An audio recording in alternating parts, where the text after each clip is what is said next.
Shalom Youth Frenzy, Welcome to our special Valentine service. Gimana nih kalian? Sudah siap belum untuk mengikuti ibadah kita hari ini? Pastinya udah dong. Aku mau ingetin kalian supaya kalian bisa fokus selama beribadah. Dan jangan lupa untuk siapkan catatan kalian supaya kalian bisa mendengarkan firman Tuhan dengan baik. Dan message kita hari ini akan disampaikan oleh Kak Agus dengan judul Fiery Love. Oke guys, aku juga mau mengingatkan kalian supaya kalian bisa mempersiapkan persembahan kalian dengan baik. Dan kalian juga bisa memberikan persembahan kalian secara online melalui QR Code yang ada. Oke, tanpa berlama lagi, kita mulai ibadah kita hari ini. Selamat beribadah. Oke, Shalom Youth Frenzy, mari kita mulai ibadah pada hari ini. Mari kita bangkit berdiri dan mari kita berdoa. Terima kasih Tuhan atas kasih-Mu, penyertaan-Mu. Kalau kami sekarang Youth Frenzy akan mulai ibadah hari ini, Engkau yang melawat setiap kami, Engkau yang berkati ibadah kami dari awal pertengahan hingga akhirnya ya Bapa. Dan mari kita mulai ibadah hari ini hanya di dalam nama Tuhan Yesus. Haleluya. Amin.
Terima kasih Tuhan, kami bersyukur buat malam hari ini. Kami bersyukur buat hadirat-Mu. Sebentar lagi kami akan mendengarkan firman-Mu Tuhan. Kau berkati hamba yang akan menyampaikan firman-Mu. Kau bimbing sehingga apa yang hamba katakan saat ini adalah kehendak-Mu yang bisa mengajarkan buat adik-adik Youth di tempat ini untuk lebih dewasa lagi, lebih kuat imannya lagi, lebih memahami Engkau dalam kehidupan mereka Tuhan. Berkati setiap adik-adik Youth tempat ini, biarlah mereka menjadi pendengar yang baik, mereka boleh menerima firman dan boleh melakukannya dalam kehidupan mereka sehari-hari Tuhan. Dalam nama Tuhan Yesus, haleluya, amin.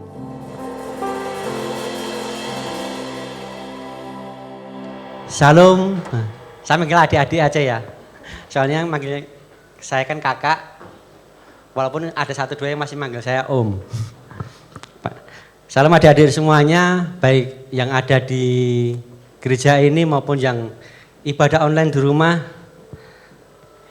Saya mengucapkan Happy Valentine buat semuanya. Kalau ngomongin Happy Valentine, ngomongin love, ngomongin cinta, ngomongin pacar. Oke. Malam hari ini kita mau belajar Fairy Love. Koben ngasih saya tema Fairy Love. Cinta yang menggebu-gebu, cinta yang membara. Kak Agus, tolong ajari dong adik-adik di Youth. Kan, biar mereka bisa mengendalikan cinta mereka. Kan ada yang menggebu-gebu. Wih, kalau sudah jatuh cinta, sorry saya ngomong ini dulu. Saya mau tanya dulu sebelum saya melanjutkan. Ada yang umurnya di bawah 15 tahun? Ada. Jangan ngaku-ngaku. Enggak ada ya, di atas 15 tahun semuanya. Jadi sudah memahami nih ya, sudah mengenal namanya pacar, cinta, sudah kenal semua kan? Oke. Jadi kemarin Koben ngomong saya, Kak Agus tolong ajari dong adik-adik di Youth biar mereka bisa mengendalikan cinta yang membara. Kadang-kadang kalau kita sudah ketemu orang yang, wih, saya tertarik, wih, saya ketemu, kayaknya saya jatuh cinta deh, menggebu-gebu. Pokoknya tiap hari pengen ketemu, tiap hari pengen ngobrol, tiap hari pengen ini. Yuk, kalau kita ngomongin Fairy Love, ngomongin cinta yang membara, sore hari ini saya mau ngomong masalah pacaran. Pacaran. Next slide. Pacaran. Siapa sudah punya pacar? Saya nggak punya pacar, tapi punya mantan pacar. Jangan tegang kalau ngomong masalah pacaran, tegangnya ramu loh ya. Santai. Ngomong pacaran. Saya sudah punya pacar? Atau mau mendekati seseorang untuk jadikan pacar?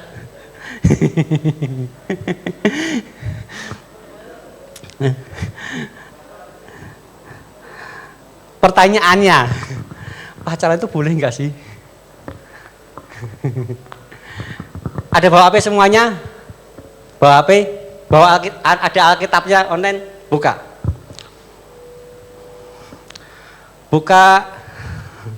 Ayo buka semuanya.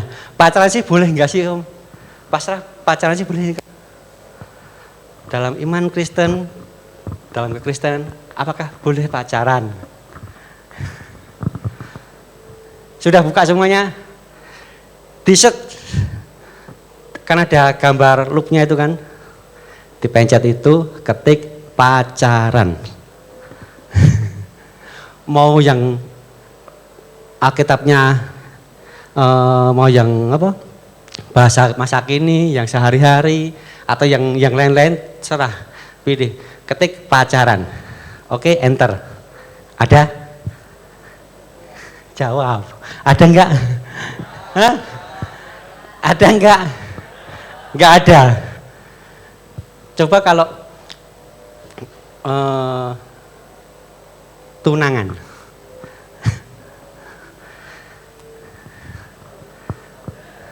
Ada? Ada. Jadi pacaran itu tidak ada di dalam Alkitab. Tidak ada di dalam firman Tuhan. Yang ada tunangan. Loh, nanti ada yang protes sama saya. Kak, itu kan zaman dulu, zaman sudah beratus-ratus tahun, beribu-ribu tahun yang lalu. Sekarang berbeda. Sekarang udah zaman apa? Zaman generasi Z. Zaman udah melewati zaman milenial. Beda zamannya Kak, pacaran itu boleh sekarang. Bener nggak pacaran boleh? Boleh nggak? Yang boleh di dalam Alkitab tidak ada istilah mengenai pacaran, tetapi yang ada adalah tunangan.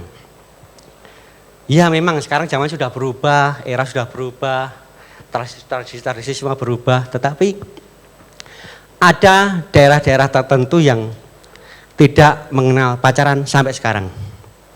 Salah satu contoh daerahnya Kak Mary, itu Kak Mary itu nggak kenal pacaran.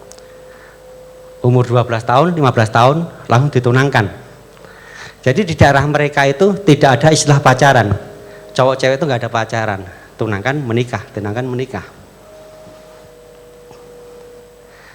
Tetapi pertanyaannya, boleh nggak pacaran sih? Pasti semua bertanya-tanya. Sebelum kita membahas boleh apa tidak, kita buka dulu pengertiannya.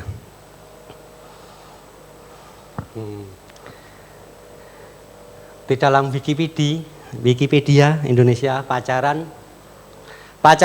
merupakan proses perkenalan antara dua individu yang biasanya berada dalam rangkaian proses pencarian kecocokan menuju kehidupan berkeluarga atau dikenal dengan pernikahan.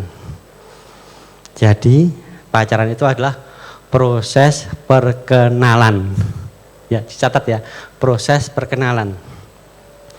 Kalau dari kata-kata dari pengertian ini, pacaran boleh enggak? Boleh enggak?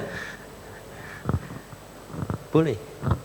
Karena merupakan proses perkenalan. Jadi saya mendekati seseorang, saya memang zamannya berubah, zaman berubah. Orang kalau dulu, zaman saya dulu mulai pacaran 18, 20 tahun baru mengenal cinta sama lawan jenis. Zaman papa mama saya, bapak ibu saya beda. Setelah mereka bekerja 20, 23, 25 mereka belum mengenal itu. Tapi sekarang berubah. Anak saya aja baru 9 tahun, 10 tahun sudah tertarik, sudah cecetan sama temennya yang cewek. Waduh. So sweet ya. Memang zaman sudah berubah. Saya mengakui juga zaman sudah berubah, kondisi sudah berubah, pola pikir orang sudah berubah, pola perkembangan hormon manusia itu sudah berubah. Jadi pacaran merupakan suatu proses perkenalan. Jadi kita mau mengenal seorang yang kita cintai, kita mau mengenal dia lebih dekat lagi. Dalam tanda kutip bahwa suatu saat nanti saya berharap dia jadi pendamping hidup saya. Lalu, jadi dalam proses perkenalan ini kan nggak harus kan, kalau kita mau kenal seseorang kan harus berdua-duaan, yuk aku pengen kenal kamu, yuk kita pergi berdua. Lalu ngojok di tempat-tempat yang gelap. Datang ke kafe yang remang-remang gitu, yang sepi, berdua ngobrol, yuk saya pengen mengenal kamu lebih dekat lagi. Juga nggak harus seperti itu. Kalau saya zaman dulu, saya ketika saya tertarik dengan seseorang, saya mendekatinya dengan cara saya begini. Saya aktif organisasi. Jadi ketika saya mendekati seseorang itu saya ajak bersama-sama. Jadi saya mendekati dia, tetapi saya tidak sendirian mendekati dia, tapi dalam satu lingkungan. Misalnya seperti ini. Adik-adik ingin mengenal seseorang cowok. Yuk, saya mau kenalan kan. Kan dalam proses pengenalan itu kita tidak harus berdua gini. Mungkin bisa melalui ini. Yuk. Kita ikut kalau YouTube, app-nya apa namanya? FC, yuk FC yuk, FC. Di dalam proses FC itu kan kita bisa mengenal dia. Mengenal dia, karakternya seperti apa sih? Dia baik apa enggak sih? Murah senyum apa enggak sih? Kalau buka masker cakep enggak sih? Atau yang mungkin suka basket, yuk main basket yuk. Saya suka basket, yuk kita main basket. Nah, dalam proses permainan basket ini sama-sama kita bisa mengenal dia juga. Jadi dalam proses perkenalan ini tidak harus kita berdua-duaan, tidak harus cari tempat yang sepi, tidak harus cari, tapi kita bisa dengan berbagai macam kegiatan supaya kita bisa mengenal dia lebih baik. Kalau berdua-dua godaannya lebih banyak, tantangannya lebih banyak, tapi ketika kita bersama-sama dengan teman-teman kita, dengan banyak orang dalam proses perkenalan ini, ada banyak yang mengingatkan kita. Misalnya, kamu salah loh, kamu nggak boleh seperti ini. Kamu salah loh, kamu nggak boleh seperti ini. Ada teman-teman kita yang mengingatkan itu.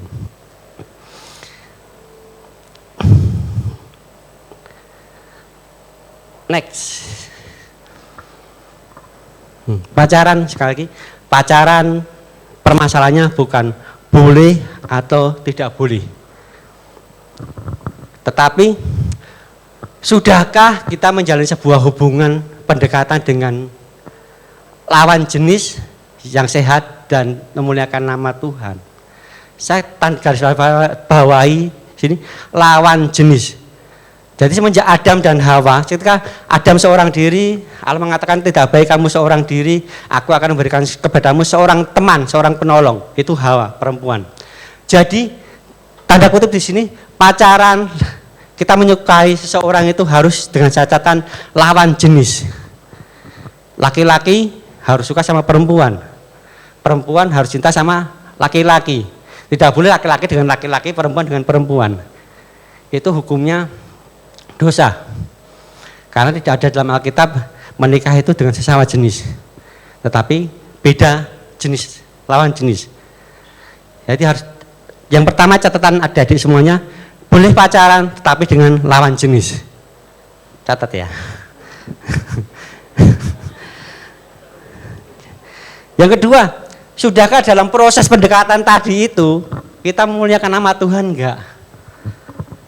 Kita mengharumkan nama Tuhan enggak? Atau dalam proses perkenalan tadi kita malah, orang Kristen tuh pacarnya bebas, ngawur, berdua-duaan di mana-mana, pakai, nah gitu, ngawur. Tetapi di sini menjadi catatan kita bahwa harus apa yang kita lakukan itu harus membawa nama Tuhan itu dipermuliakan. Seperti tadi, yuk dalam proses pendekatan kita pakai cara yang oke, yang bagus. Lewat tadi permainan basket atau pro-M, atau lebih bagus lagi kalau menyukai seseorang yang dia belum aktif ke gereja, belum aktif pro-M, yuk ikut pro-M yuk. Nanti kalau ikut pro-M jadi pacarku. Jadi itu intinya, boleh atau tidak boleh, masalahnya bukan itu, tetapi bagaimana di dalam proses kita dari mengenal seorang itu, apa yang kita lakukan itu memuliakan nama Tuhan apa tidak. Yang kedua, next, dalam proses pacaran kan kita pacaran, mengenal seorang kan dekat, habis itu kan kita dekat, jalan beberapa bulan atau mungkin beberapa tahun. Dan di dalam proses itu kan kadang-kadang kan gak cocok, putus. Ada yang pernah putus? Senyum, yang senyum berarti pernah. Pernah putus? Ini permasalahannya. Ketika seseorang putus dengan pacarnya, tidak mau, artinya putus itu artinya kan tidak melakukan pendekatan lagi kan. Kan tadi kan pacaran tadi kan proses mengenal, proses mendekati. Kalau putus berarti kan proses itu tidak dilanjutkan lagi. Proses itu proses pendekatan itu tidak dilakukan lagi, putus. Permasalahan di sini banyak saya melihat teman-teman adik-adik itu ketika mereka putus, semangatnya hilang. Jadi sudah nggak mau lagi. Ketika proses perkenalannya di Pro M, udah nggak mau Pro M lagi. Ketika perkenalannya dia di acara ibadah youth, udah habis putus hilang, nggak youth lagi. Banyak seperti itu. Bahkan ada yang sampai bunuh diri karena dia tidak bisa menerima kenyataan dia putus dengan pacarnya. Jadi hal yang paling menyakitkan adalah kehilangan diri sendiri ketika kita terlalu mencintai orang lain. Lupa bahwa dirinya sangat istimewa. Minta tolong ditampilkan di Mazmur 139 ayat 13 sampai 16. Ingat bahwa dirimu, engkau adalah orang-orang istimewa diciptakan Tuhan. Pacaran itu proses dan itu tidak akan mengubah jati dirimu itu siapa. Kurang besar. Sebab engkaulah yang membentuk buah pinggangku, menenun aku dalam kandungan ibuku. Sebab engkau yang membentuk buah kandungan. Next. Aku bersyukur padamu oleh karena kejadianku dahsyat dan ajaib. Ajaib apa yang kau perbuat dan jiwaku benar-benar menyadarinya. Next. Tulang-tulangku tidak terlindung bagimu ketika aku dijadikan tempat yang tersembunyi dan aku direkam di bagian bumi yang paling bawah. Matamu melihat selagi aku bakal anak dan dalam kitabmu semuanya tertulis hari-hari yang akan dibentuk sebelum ada satupun daripadanya. Ingat, Tuhan itu sudah merancangkan kamu, sudah membentuk kamu semenjak kamu dalam kandungan. Kamu jadi apa besok, Tuhan sudah tahu, sudah rancangkan. Keberhasilanmu seperti apa, Tuhan sudah rancangkan. Ingat di Yeremia bahwa Tuhan merancangkan kebaikan-kebaikan, bukan merancangkan kegagalan, bukan merancangkan kehancuran dalam kehidupanmu. Tapi Tuhan merancangkan kebaikan demi kebaikan dalam kehidupanmu.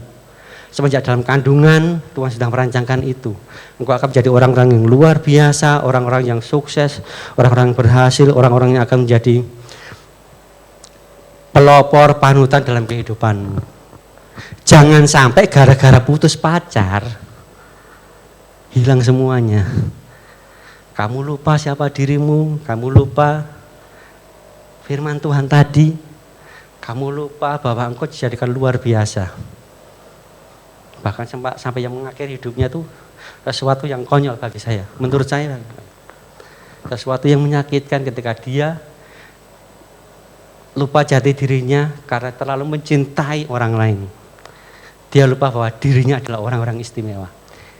Yang ketiga, ingat, jangan lupa jati dirimu. Engkau dibentuk Allah, dirancangkan menjadi orang yang luar biasa. Next. Ini yang penting. Yang sangat penting, saya mengingatkan adik-adik semuanya. Pacaran selalu dikaitkan dengan hal-hal yang harus pegangan tangan, harus berpelukan, harus ini, harus itu. Itu dinamakan apa? Kasih eros. Kasih eros itu kasih yang berhubungan dengan hawa nafsu, hubungan antara laki-laki dan perempuan. Pacaran, kalau teman-teman, apa tuh pacaran kok nggak pernah pegangan tangan? Apa tuh pacaran kok kalau boncengan motor jaraknya jauh, nggak di. Apa tuh pacaran kok? Ingat, kita punya jati diri. Minta tolong ayatnya ditampilkan, 1 Korintus 6 ayat 19.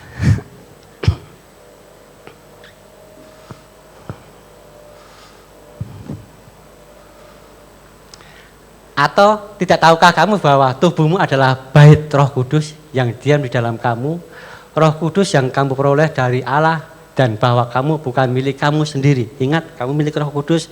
Roh Kudus ada di dalam tubuhmu, di dalam kehidupanmu. Yang 1 Petrus 1 ayat 15.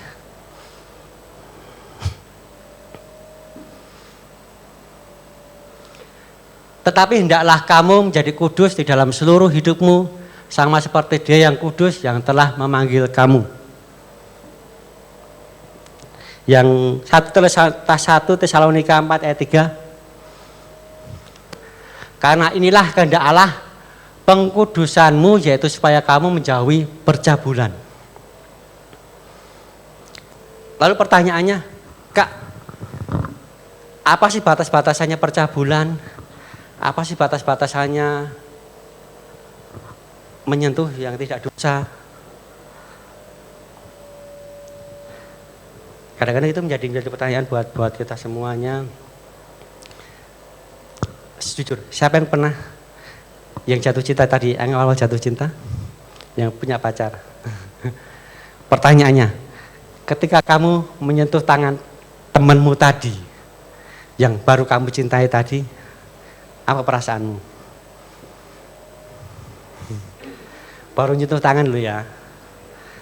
Artinya salaman gini, menyentuh tangan itu salaman. Salaman. Atau dibalik pertanyaannya, apa perasaanmu ketika kamu disentuh, disalam sama orang yang kamu cintai? Ketika kita mengagumi seorang, atau itu ada pemain basket yang keren. Saya suka, saya cinta. Lalu tiba-tiba dia mendekati kita dengan ajak salaman. Namamu siapa? Dak duk. Itu sampai apa? Bekas tangannya tadi dilap tisu, tisunya disimpan di Alkitab, didoakan. Yang kita pasti pernah mengalaminya itu. Dilaminating bahkan kan. Dak duk. Kristo pengalaman. Dak duk. Lalu itu baru menyentuh tangan lo ya, menyentuh tangan. Kalau zaman saya dulu, saya kan kegiatan saya di organisasi dulu saya aktifnya di organisasi. Jadi kalau saya mendekati seorang itu ya lewat kegiatan organisasi itu, mungkin, dan ada batas-batasannya. Jadi ketika kami kegiatan, batasan menyentuh tangan itu dari siku ini ke bawah. Siku ke atas tidak boleh disentuh. Jadi cuma gandengan tangan itu masih boleh. Tapi sekarang berubah. Saya tidak bisa mengatakan megang di sini berdosa apa tidak. Saya tidak berani mengatakan itu. Tetapi hati-hati. Saya ingatnya hati-hati. Ketika kamu menyentuh seseorang dak duk. Ada perasaan yang tidak enak dalam hidupmu, dalam hatimu, dalam pikiranmu, dan itu kebayang-bayang dalam pikiranmu, hentikan itu. Artinya ketika kamu menyentuh seseorang itu, kok saya kacau itu, hentikan itu. Karena kalau kamu tidak menghentikan itu, nanti kamu akan menjadi terbiasa. Nyentuh tangan pertama dak duk, kedua duk, dak, ketiga duk, keempat dik, kelima sudah nggak ada detekan lagi. Itu bahaya. Lalu kamu akan menyentuh yang lain-lain. Menyentuh tangan nggak boleh, ciuman apalagi. Menyentuh sesuatu yang terlarang tidak boleh. Jadi batasi itu. Intinya begini. Ketika kamu melakukan itu dan perasaanmu kacau saat itu, pikiranmu berbeda dan itu membayang dalam pikiranmu terus itu berefek buruk dalam hidupmu, hentikan. Jangan lakukan itu, walaupun itu cuma menyentuh tangan. Apalagi yang lebih. Ya. Yang sudah melakukan bertobat. Bertobat ya. Jadi jaga kekudusan tubuhmu. Next, ini juga paling penting, cari yang seiman.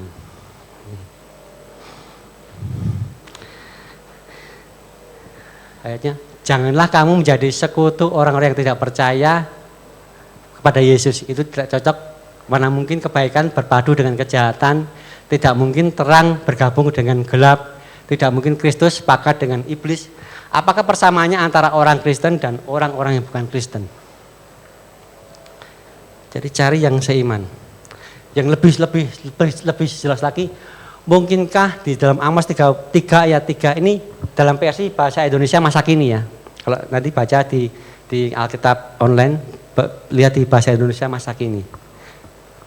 Mungkinkah dua orang berpergian bersama-sama tanpa berunding lebih dahulu? Jadi pacaran yang tidak seiman itu ibaratnya, yuk jalan kemana? Ke terminal. Ketika ke terminal bingung, kita mau kemana?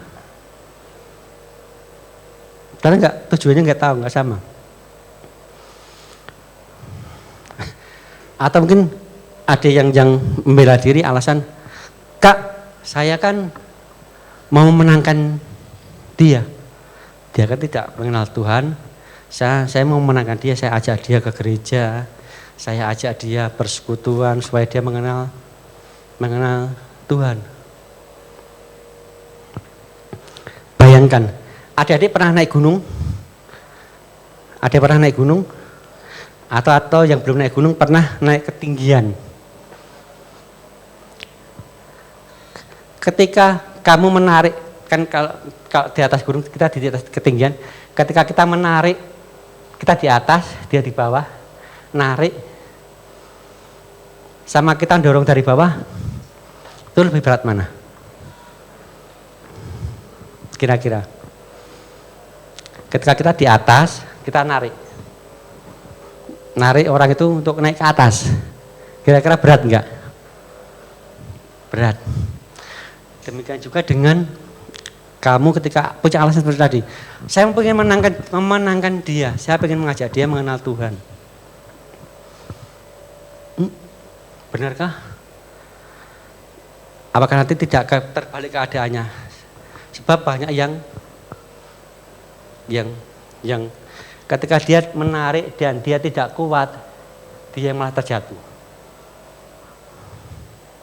Demikian juga ketika kamu punya alasan seperti itu tetapi imanmu tidak kuat, kamu sendiri tidak pernah baca Alkitab, kamu sendiri tidak pernah merenungkan firman Tuhan, ke gereja aja kayak kapal selam, kadang muncul, kadang enggak. Alasan saya pengen menangkan jiwanya. Wah, benarkah seperti itu? Kamu aja belum kuat, narik, justru kamu akan jatuh. Bukan kamu yang menyelamatkan dia, tetapi kamu yang akan ikut tenggelam bersama-sama dengan dia. Jadi hati-hati, cari yang seiman. Karena kalau kita sudah seiman, arah kita sama, pandangan kita sama, iman kita sama, yang kita sembah sama. Next.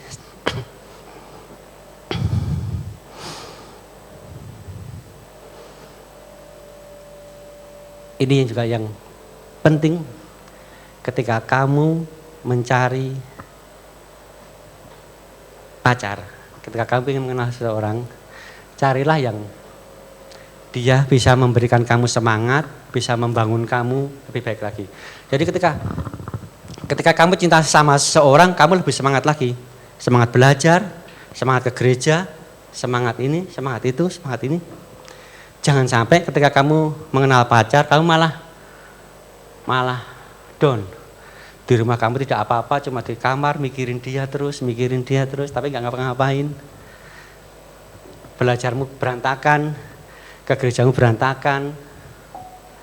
Tetapi ketika kamu belajar mengenal seorang dan merencanakan dia menjadi temanmu yang akan mendampingimu, cari dia yang mendukungmu, yang mensupport kamu untuk lebih baik lagi, membawa kamu lebih naik lagi, bukan malah down. Ketika kamu sudah mendapatkan itu semuanya dari nomor 1 sampai terakhir tadi, orangnya bisa membawa kamu dalam kehidupan rohani yang baik, dia tidak berbuat yang tidak macam-macam, seiman, mendorongmu untuk lebih maju lagi. satu lagi tambahan, doakan dia. Pernahkah kamu mendoakan seseorang kamu cintai tadi? Tuhan, saya pengen dia jadi pacarku, saya pengen dia jadi jodoh. Karena mendoakan itu enggak salah, enggak berdosa. Karena seseorang kan memang seseorang semua ditakdirkan suatu saat nanti akan menikah, mempunyai pasangan hidup. Dan tentu dong kita mencari pasangan hidup yang terbaik, kita mencari calon suami, calon istri yang terbaik yang akan mendampingi hidup kita kan. Bawa itu ke dalam Tuhan, bawa itu bersama-sama dengan Tuhan. Tuhan, saya pengen ini. Tetapi jika itu bukan kehendak-Mu, izinkan aku melepaskannya. Dan saya percaya bahwa Tuhan akan memberikan aku yang terbaik sebagai penggantinya. Karena apa yang kita ingini belum tentu itu terbaik buat kita. Tetapi yang Tuhan berikan buat kita itu pasti yang terbaik.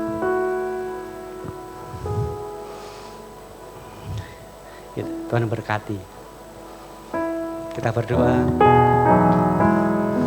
Tuhan Yesus, terima kasih buat sore hari ini. Hamba sudah menyampaikan firman, hamba sudah menyampaikan kebenaran ini Tuhan. Kami serahkan selanjutnya Tuhan ke dalam tangan-Mu. Engkau yang bekerja Tuhan buat adik-adik kami. Engkau yang membimbing mereka, menuntun mereka Tuhan. Mereka boleh mengerti apa yang Mbak ajarkan pada sore hari ini. Dan bila itu menjadi pegangan buat mereka. Terima kasih Bapak, terima kasih. Hamba berdoa buat setiap persembahan-persembahan yang sudah diberikan Tuhan. Biarlah Kau memberkati setiap tangan-tangan yang memberikan persembahan. Kau berkati berlipat-lipat dalam kehidupan mereka Tuhan Yesus. Kau berkati kehidupan mereka, Kau berkati belajar mereka, sekolah mereka. Yang sudah bekerja, Kau juga berkati pekerjaan mereka Tuhan. Dan kami juga mendoakan buat orang tua mereka Tuhan, Kau yang berkati kehidupan orang tua mereka Tuhan. Kau berkati pekerjaan orang tua mereka, usaha orang tua mereka Tuhan. Terima kasih Bapak, terima kasih. Terima kasih buat sore hari ini. Dan sebentar lagi kami akan undur dari ibadah pada malam sore hari ini Tuhan. Kami mau terima berkat daripada-Mu, berkat dari Allah Bapa, dari Yesus Kristus, dari Roh Kudus yang akan menyertai Engkau.